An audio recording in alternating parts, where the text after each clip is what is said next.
how to withdraw Sweatcoin to PayPal. Hey guys, in this video, we'll be looking at how to withdraw Sweatcoin to PayPal, and we'll see if this is actually possible to do. So let's get into it. As you can see, I've currently got the Sweatcoin app open. From the home screen, if you tap on the person icon on the bottom toolbar, then tap your profile icon in the top left corner, it takes you to your profile page. Now head over to the settings icon in the top right. Inside settings, select the help option.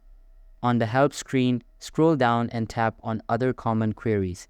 At the top, you'll see a question that says, "Can I cash out my Sweatcoins to PayPal or my bank account?" Tap to open it. And here's the answer. At the moment, it's not possible to cash out Sweatcoins via PayPal or direct bank transfer.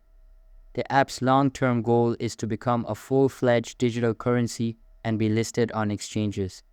But until then, they recommend spending your coins in the marketplace with brand partners.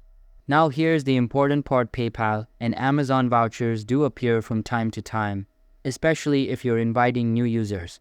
So even though you can't directly withdraw Sweatcoins to PayPal, you might still be able to redeem PayPal vouchers during special promotions in the app. So to sum it up, currently, no, you can't withdraw directly to PayPal, but there are limited time offers in the marketplace where you can redeem your coins for real-world rewards. I hope this quick video cleared things up. If it helped, please leave a like and don't forget to subscribe to the channel. Thanks for watching, and I'll see you in the next one.